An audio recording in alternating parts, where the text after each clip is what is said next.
বিয়ের আগেই শারীরিক সম্পর্ক করতে হবে, তাতে আবার আমার পরিবারও রাজি।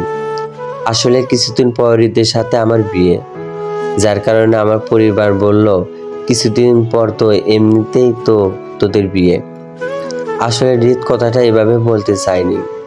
ছোটবেলা থেকে হৃদ আমেরিকা থেকে বড় হয়েছে, দেশে এসে একটা আবাসিক হোটেলে উঠেছে, তো আমাকে ওখানে যেতে বলেছে হৃদের সাথে দেখা করতে। বর্তমান জেনারেশন 2-3 দিনের রিলেশন করে রুম ডেটে চলে যায়, আর এদিকে হৃদের সাথে তো আমার কিছুদিন পর বিয়ে, যার কারণে আমার পরিবার রাজি হয়ে যায়। হৃদের সাথে হোটেলে দেখা করার জন্য আমি এখন একটা রিলেশনও করিনি, কারণ আমি আমার মা বাবার পছন্দ মতন বিয়ে করতে চেয়েছি। আমি একটা কালো কালার শাড়ি পরে রেডি হই, তারপর বাড়ির সামনে থেকে কারো করে হোটেলে দিয়ে যাওয়া হয়। আমার খুব ভয় লাগছিল। লিফট করে হোটেলে 10 তলায় চলে যায়। হৃদ খানের ফ্লোরের সামনে গিয়ে দাঁড়ায়। কলিং বেল চাপতে হাত কেঁপে ওঠে।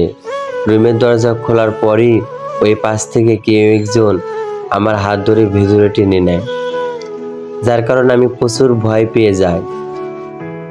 হৃদ আমাকে জিজ্ঞাসা করে, তুমি এমন ঘামছো কেন? তুমি কি আমাকে ভয় পাচ্ছ? আমি বললাম, কই না তো। তারপর আমরা দুজন কিছুক্ষণ কথা বললাম। হঠাৎ করে দেখি হৃদ আমার মুখের সামনে তার মুখ নিয়ে এলো, যার কারণে আমি চোখ বন্ধ করে ফেলি। হৃদ হেসে উঠে বলল, আরে ভয় পেও না, আমি তোমার সাথে সব কিছু করব না। আমি এমন ছেলে না, আমি তোমাকে বিয়ে করে আমার ঘরে বউ হিসেবে তুলব। হৃদের মুখে কথা শোনা আমি স্বাভাবিক হয়ে গেলাম। আমি যখন উঠে দাঁড়ালাম চলে আসার জন্য, তখন হৃদ আমার হাত ধরে নিজের কাছে টেনে নিয়ে একটা ডায়মন্ডের নেকলেস পরিয়ে দিল। তারপর হৃদ তার গাড়ি করে আমাকে বাড়িতে নামিয়ে দিয়ে গেল। হৃদের করা ব্যবহারগুলো আমার কাছে খুব ভালো লাগছে। কিছুদিন পর হৃদের সাথে আমার বিয়ে হয়ে গেল। বাসর রাতে আমি খাটে বসে আছি, প্রায় অনেকক্ষণ সময় যার পর হৃদ রুমে এলো। এসব চুপচাপ অনেকক্ষণ বসেছিল। আমি আমার মুখের ঘোমটা সরিয়ে হৃদকে জিজ্ঞাসা করলাম, আপনি কি শরীর ঠিক আছে? এই কথা বলে আমার হৃদের কপালে হাত দিতে গেলাম। হৃদ আমাকে একটা থাপ্পড় দিয়ে দূরে সরিয়ে দিল। আমাকে বলো, কালকে আমরা আমেরিকায় চলে যাব, আর এই কথাটা যেন আমি পরিবারে কাউকে না বলি। আমি বললাম, না আমি যাব না আমেরিকাতে। আমাকে আরো 2টা থাপ্পড় দিল।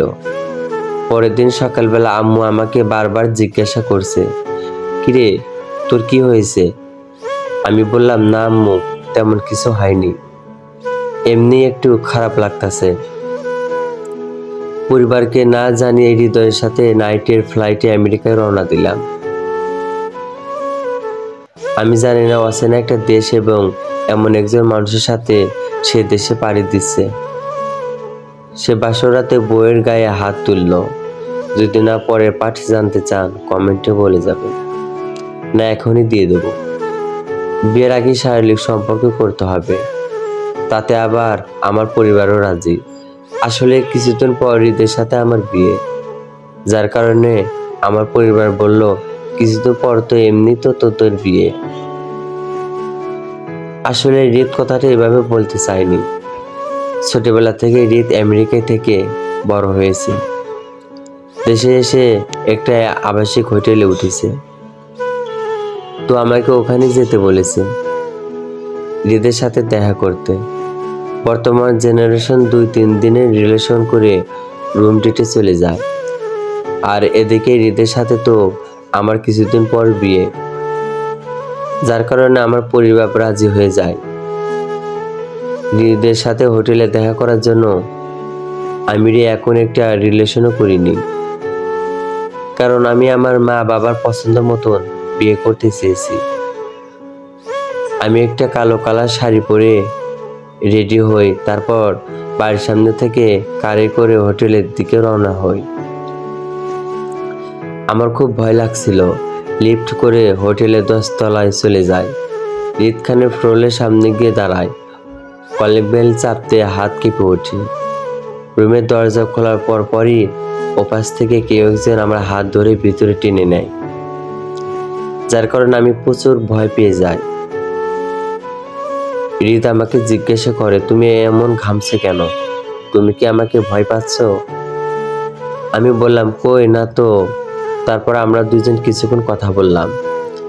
হঠাৎ করে দেখি রিদ আমার মুখের সামনে তার মুখ নিয়ে এলো, যার কারণে আমি চোখ বন্ধ করে ফেলি। রিদ হেসে উঠে বলল, আরে ভয় পেও না, আমি তোমার সাথে এসব কিছু করব না। আমি এমন ছেলে না, আমি তোমাকে বিয়ে করে আমার ঘরে বউ হিসেবে তুলব। রিদের মুখে কথা শোনা আমি স্বাভাবিক হয়ে গেলাম। আমি যখন উঠে দাঁড়ালাম চলে আসার জন্য, তখন রিদ আমার হাত ধরে নিজের কাছে টেনে নিয়ে একটা ডায়মন্ডের নেকলেস পরিয়ে দিল।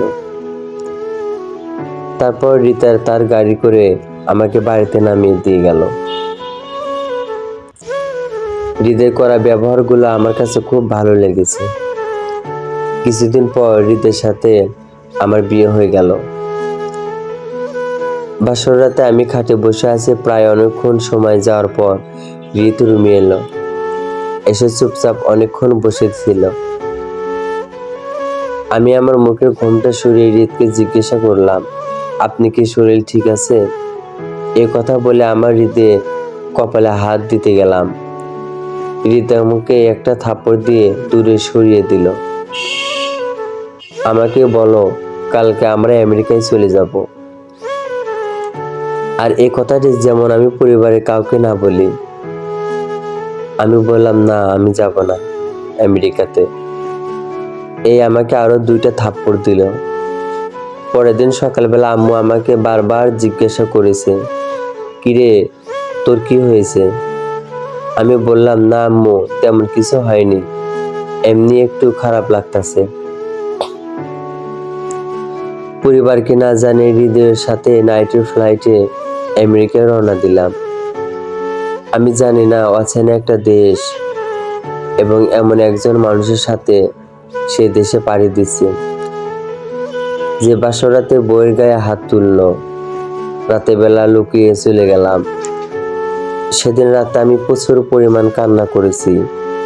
কোনোদিনও আমি আমার বাবা মাকে ছাড়া কখনো কোথাও থাকি নাই, কখনো ভাবতে পারি নাই বাস্তবতার এরকম মুখে আসে আমাকে দাঁড়াতে হবে। আমার বাবা মাকে ফেলে লুকিয়ে রাতে ফ্লাইট ধরে আমেরিকায় যেতে হবে। চলতেই যাব। শেষমেশ এক নজর বাবা মাকে দেখার ইচ্ছা জাগছে। আম্মুর রুমের দরজাটা একটু ফাঁক করে চোখে জল ধরে রাখতে পারছি না, কিছু বলতেও পারতাছি না। নিষ্ঠুর এক পরিণতি মুখোমুখি। হঠাৎ পিছন থেকে কে যেন আমার মুখ চেপে ধরল। পিছনে তাকিয়ে রিদ আমার দিকে রাগান্বিত দৃষ্টিতে তাকিয়ে আছে। তোকে না নিষেধ করেছে বাড়িতে কাউকে কিছু না বলার জন্য, তারপর রিদ আমাকে হাত ধরে টেনে গাড়ির সামনে নিয়ে গেল। রিদ আমাকে বলল, ন্যাকামি না করে গাড়িতে উঠে বস। গাড়িতে বসে আমি আমার অতীতের কথাগুলো ভাবছিলাম। বাবা মার সাথে কাটানো মুহূর্তগুলো, বন্ধু বান্ধবী, আত্মীয় স্বজন, সবার কথা খুব মনে পড়ছিল তখনই। বারবার মনকে প্রশ্ন করেছি, রিদ এমন কেন করছে আমার সাথে। ভাবতে ভাবতে হঠাৎ দেখলাম গাড়িটা ছেড়ে দিছে। তাকে দেখি রিদ গাড়িতে নাই। গাড়ির ড্রাইভারকে প্রশ্ন করলাম, রিদ কোথায়? গাড়ির ড্রাইভার আমাকে উত্তর দিল, রিদ সাহেব পিছনে গাড়িতে জিনিসপত্র নিয়ে আসছে। তখন আমার মনে অনেক কষ্ট লাগলো। কি এমন ভুল করেছি যে ও আমার সাথে এরকম ব্যবহার করছে? কিছুদিন আগেও তো রিদ আমার সাথে খুব সুন্দর ব্যবহার করলো, হঠাৎ ওর কি এমন হয়ে গেল? অবশেষে এয়ারপোর্টে পৌঁছে গেলাম। ঢাকা বিমানবন্দরে পৌঁছে গেলাম। গাড়ি থেকে নামার সময় হঠাৎ পিছনের দিকে চোখ পড়লো আমার। দেখি তো আমি অবাক, হৃদের সাথে অন্য একটা মেয়ে। কিছুক্ষণের জন্য আমি স্তব্ধ হয়ে গেলাম আর ভাবছি হৃদের সাথে মেয়েটার কিসের সম্পর্ক, সে কোথায় থেকে আসলো এখানে। আমার সামনে এসে হৃদ বলছে, ট্যাপ ট্যাপ করে তাকিয়ে আছো কেন আমার দিকে? আমি হৃদকে প্রশ্ন করলাম, তোমার সাথে ওই মেয়েটাকে? হৃদ আমাকে ধমক দিয়ে বলে উঠল, তুমি জেনে কি করবে? তোমার কি দরকার? তোমার কি প্রয়োজন?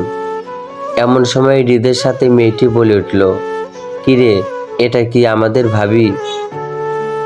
হৃদ মাথা লড়িয়ে সম্মতি জানায়। মেয়েটা প্রশ্ন করলো, তুই আমার সামনে ভাবির সাথে এরকম ব্যবহার করছিস কেন? কি প্রবলেম হয়েছে তোদের, বল তো আমাকে। মেয়েটা আমাকে হাত বাড়িয়ে বলে, আই অ্যাম জেবিন, হৃদের কলেজে বেস্ট ফ্রেন্ড। হৃদ আজ চলে যাবে বলে আমি এয়ারপোর্টে ড্রপ করতে এসেছি। হঠাৎ জেরিন আমাকে জিজ্ঞাসা করলো, এই সুন্দরী, তোমার নাম কি? আমার চুপ করে থাকা দেখে হৃদ বলে উঠল, ওর নাম রিয়া। এমন সময় জেবিন বলে উঠল, আচ্ছা দোস্ত, আসি বলে সাথে সাথে জড়িয়ে ধরল হৃদকে। আমি অবাক দৃষ্টিতে ওদের দুজনের দিকে তাকিয়ে রইলাম। যদি আপনাদের গল্পটা ভালো লাগে, নেক্সট পার্ট জানতে চান, তাহলে অবশ্যই কমেন্টে বলে যাবে। আপনাদের ভালোবাসায় ভালো গল্প নিয়ে আসবো, পাশে থাকবেন।